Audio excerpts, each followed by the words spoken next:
of the things that the Republicans have done. And because I snapped yesterday, I can't take it anymore because now they're just moving on to another group. I mean, look at how they're treating Bruce Jenner because he's a Republican, and yet they're the open and diverse group. They celebrate diversity, but look at how, if you disagree with them, they become the Klan. Now, I think the one thing you could probably take from your last segment was, look, did they do some things in the 1800s? Yes. No one's saying, Abraham Lincoln was bad on civil rights. Ancient history. It's ancient history. Okay. It's a long time ago. Long time ago. What have they done for us lately? Okay, so let's go the last. So I'd like to know. A little over 50 years. This is 1960. Just spot check around. Okay, Dwight Eisenhower signs Republican Civil Rights Act of 1960, overcoming a 125-hour around-the-clock filibuster by 18 Senate Democrats. The Republicans get 93% support. Democrats only 68% support. Republican National Convention, Richard Nixon insists on a strong civil rights plank in the platform. Richard Nixon. Mm-hmm. You learned that one, kiddies, in school? Republicans condemn Democrat sheriff of Birmingham, Alabama, for arresting over 2,000 African-American school children marching for their civil rights. Let's see. Skip there a little bit down. Take me in the 70s. Well, I want to give you this one, though. Okay. 1964, Civil Rights Act of 1964 passes due to Republican minority leader Everett M. Dirksen's perseverance. The bill is filibustered by the Democratic Party. Republicans 80% support. Democrats only 63% support. So again, even though Democrats are on the right side of that one, theoretically, here we go with, they're coming around a little bit. Let's go into the 70s here.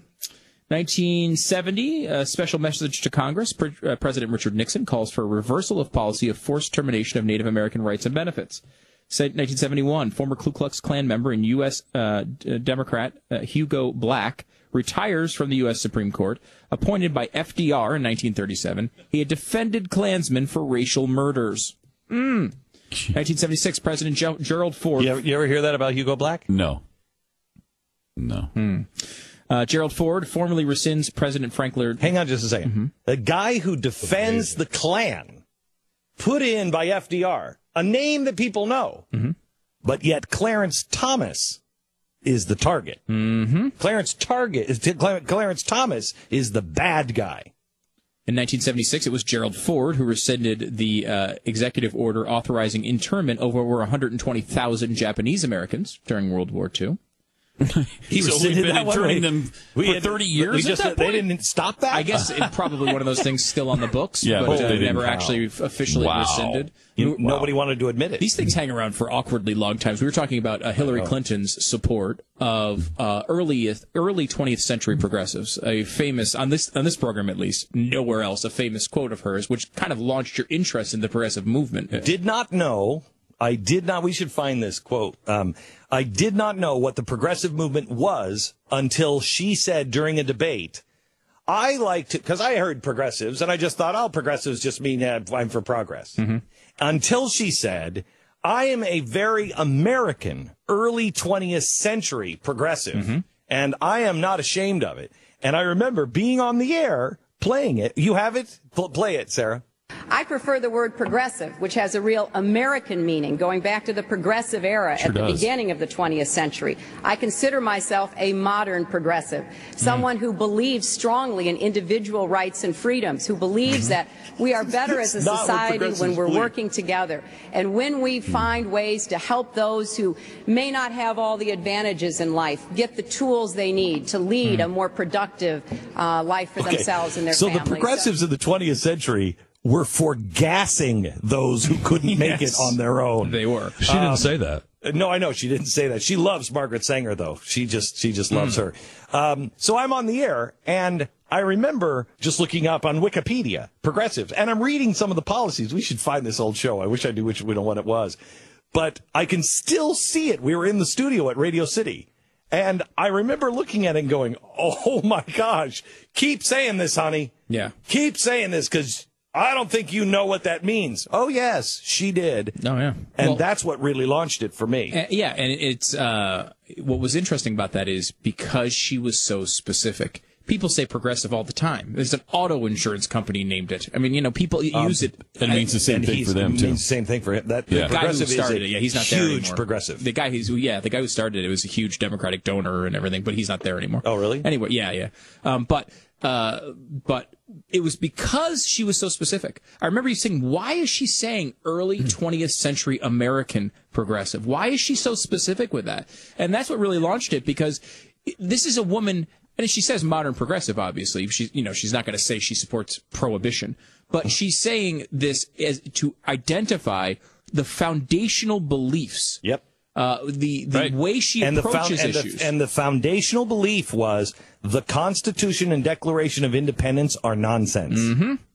Mm-hmm. That is the foundational belief of the early 20th century progressive. And she supported, she loves Margaret Sanger. Oh, yeah. Loves her. Mm-hmm. And defended her.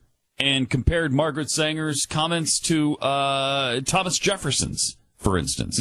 That is so in her defense. Evil. Yeah, it's awful. Margaret Sanger is awful. Evil. Oh, there's no really, doubt. truly evil. Even if you heart abortion, Margaret Sanger is evil. Even if you think it's the greatest policy of all time and every woman should be able to go down to every block and look. I love the Volkswagen. That is not synonymous with Hitler wasn't that bad. Right. So you could say Planned Parenthood is great. I heart Planned Parenthood. Mm-hmm. She's evil. Yeah.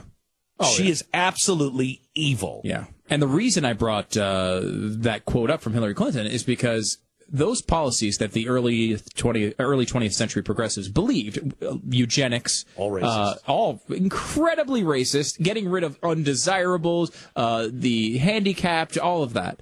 All of those policies stuck around. I think it was Sweden still had them in place on the books in the 70s. Yeah. I mean, Sweden just reinstated some of them. They got rid of them in the 70s. Wow. And they've just reinstated them. Really? Yep. Not all of them. That's terrifying. Totally terrifying. Yeah. You know why? After I read The Fourth Generation, I'm seeing things differently. The fourth turning? The fourth turning, yeah. The knowledge is lost each generation. As we drop a generation, it's like, when did Wall Street really go awry? When did Goldman Sachs really go awry? You can make the case that Goldman Sachs was that Wall Street firm that believed do the right thing for the customer, play the long term, and do the right thing for the customer. Don't get greedy and play it safe until the 1990s. And in the 1990s, all those that had generational experience of the Great Depression, they all died. The last guy who was alive during the Great Depression left in like 1992 or something like that. And that's when the firm started to get, more loosey-goosey with things because they had lost that generational experience. So things change. Oh, I mean, think about this. And we've brought this example up before. People who will be voting in this 2016 election were born in 1998. Born in 1998, 7 years after the collapse of the Soviet Union. I have a group of high school students coming in, I think it's on next Monday, and I asked for high school students that don't remember any president except this one and Bush, and they will vote this next election. Jeez. That's all they remember. Right, because they were born right at the end of Clinton. 1998, yeah. But probably, yeah. So they were like 3 when, 3 or 4 when Bush came in. When Bush came probably in. Don't even really remember September 11th. They have no generational knowledge. No generational knowledge. And this is why we talk about things like Common Core so seriously. Yeah. If you put in systems like that and they don't get the actual history that we were taught as we grew up, that's how you make decisions and you learn from history. You have 16 years of Common Core. All they have to do is delay this. Just put it in. Delay. You have 16 years, and it's not hard to get 16 years. I mean, look how fast these last 16 years have flown. Yeah.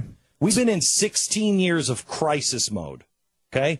So I have a different view of time than I used to. Since September 11th, 15 years ago, Since that time, we feel like we've been in crisis mode trying to save our country, right? Mm-hmm. Look how fast that's gone. You put Common Core in for 16 years, you don't have to worry about the argument of capitalism because it's completely gone. It's mostly gone now. But you put Common Core in, we can't even relate to our children, and they can't relate to us or the country that we once knew.